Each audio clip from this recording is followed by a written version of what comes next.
Halo semuanya, dalam analisis kita kali ini, kita punya topik yang benar-benar teknis dan jujur aja, lumayan bikin heboh dunia aviasi militer.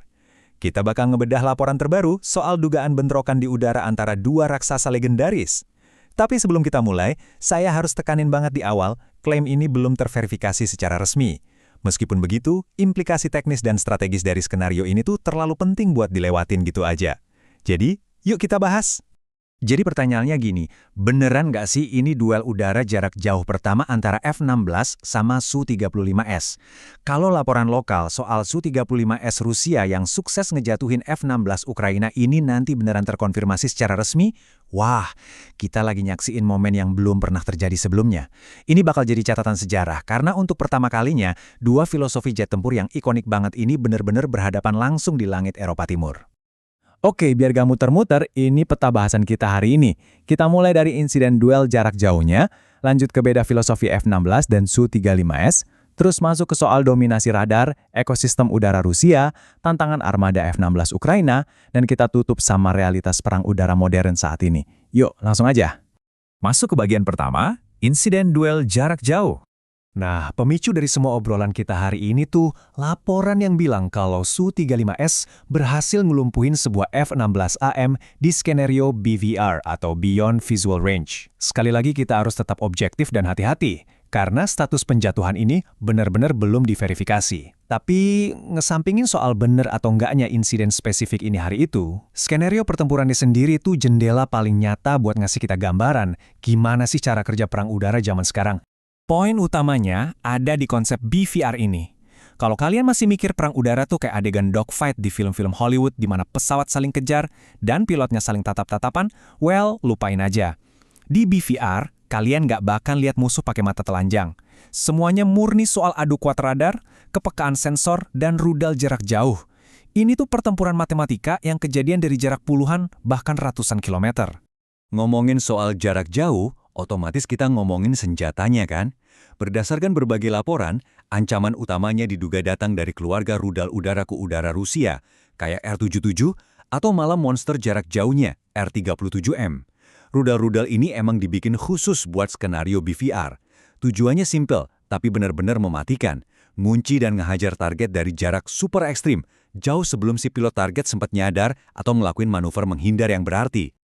Lanjut ke bagian kedua. Filosofi F-16 melawan Su-35S.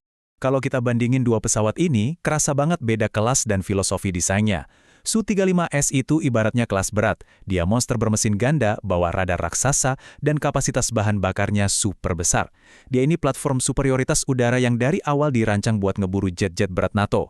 Di sisi lain, ada F-16. Jet ini tuh kebalikannya, ringan, mesin tunggal, ekonomis, dan fungsinya lebih sebagai pesawat pendamping yang lincah. Kesenjangan spesifikasi dasar ini jadi faktor yang krusial banget pas mereka berdua masuk ke arena yang sama. Oke, kita masuk ke bagian ketiga, dominasi jarak pandang radar. Ukuran sama mesin emang penting, tapi di perang udara modern, aturan emasnya mutlak cuma satu, first look, first shot. Siapa yang bisa lihat duluan, dialah yang punya peluang menang paling gede. Kelincahan akrobatik di udara tuh nyaris nggak ada artinya kalau kamu nggak bisa ngelihat apa yang lagi ngebidik kamu. Pilot dengan radar terkuat bakal mindai langit, ngunci target, dan ngelepasin tembakan. Semuanya sebelum lawan bahkan sadar kalau mereka lagi diburu. Dan ini bukan cuma teori belaka ya, kita bisa lihat validasinya dari kutipan Yuri Ignat, mantan juru bicara Angkatan Udara Ukraina. Jauh sebelum ada spekulasi soal insiden ini, dia secara jujur ngakuin, Rusia punya jet yang deteksinya lebih jauh dan rudalnya juga menjangkau lebih jauh dari pesawat Ukraina, termasuk F-16. Pernyataan ini secara belak-belakan ngegarisbawahi kerugian taktis bawaan yang harus dihadapi pilot Ukraina di atas sana. Bagian keempat, ekosistem perang udara Rusia. Nah, ini bagian yang paling menarik. Jet tempur zaman sekarang tuh nggak kerja sendirian di langit yang kosong. F-16 itu nggak sekedar ngelawan satu unit Su-35S, tapi dia berhadapan sama satu ekosistem raksasa. Rusia ngehubungin jet mereka sama sistem pertahanan darat, radar jarak jauh, pesawat pengintai AWACS, sampai sistem jamming elektronik. Ini tuh ibarat satu jaring laba-laba data yang saling terhubung secara real-time. Lalu, apa efek taktis dari jaring laba-laba ini? Serangan senyap. Gini maksudnya, sebuah jet kayak Su-35S bisa mutusin buat matiin radarnya sendiri, biar dia nggak kedeteksi. Tetap bersembunyi secara elektronik, sementara dia disuapin data posisi target dari radar darat. Dia bisa nembak dalam kegelapan. Buat target kayak F-16, ngedeteksi dari mana arah datangnya ancaman ini jadi sesuatu yang super sulit, bahkan seringkali baru ketahuan pas udah terlambat. Sekarang kita bahas bagian kelima, kendala armada F-16 Ukraina. Ngadepin ancaman secanggih itu, kita juga harus ngomongin realitas logistik dari F-16 yang dipakai Ukraina. Bantuan jet dari barat ini emang luar biasa, no doubt. Tapi, pesawat-pesawat ini kebanyakan ditarik dari stok lama negara-negara Eropa. Nggak semuanya udah di-upgrade ke standar generasi yang paling mutakhir. Artinya, dari segi avionik dan persenjataan, mereka ada di posisi defisit teknologi kalau harus diadu langsung sama Su-35S Rusia yang generasinya lagi baru dan terus dapat update. Terus, rintangan lainnya nggak cuma di besinya aja, tapi di orang yang nerbanginnya. Bayangin, pilot Ukraina ini udah puluhan tahun kebiasaan nerbangin jet era Soviet kayak MiG-29. Pindah ke kokpit pesawat barat itu bukan kayak ganti mobil dari manual ke matic. Ini butuh perombakan mindset dan pelatihan ulang yang masif banget. Saking tingginya level skill yang dibutuhin buat menguasai sistem ini, sampai muncul spekulasi liar yang belum terbukti ya, soal kemungkinan adanya pilot veteran asing yang diam-diam ikut bantu operasi di lapangan.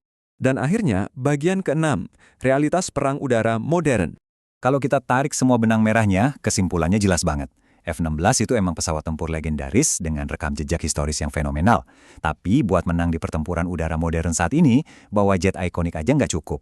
Kalau laporan insiden yang kita bahas tadi emang beneran terjadi, itu ngebuktiin kalau Su-35S emang dirancang dan dipoles khusus buat mendominasi pertarungan jarak jauh kayak gini. Kemenangan sekarang murni bertumpu pada dominasi sensor dan seberapa canggih jaringan data yang kamu punya. Sebagai penutup analisis kita, saya mau ninggalin satu pertanyaan buat kalian pikirin. Di saat pertempuran makin bergeser ke jarak ratusan kilometer, ngandelin radar eksternal dan rudal yang bahkan nggak kelihatan mata, apa ini artinya era pilot tempur pahlawan solo kayak di film-film udah beneran tamat? Apa perang udara ke depannya murni bakal dikuasai sama dominasi dingin dari algoritma, jaringan data, dan sensor tanpa adanya tatap muka sama sekali? Silakan dipikirin. Terima kasih udah ngikutin analisis mendalam ini, dan pastinya selalu kritis sama tiap informasi yang beredar.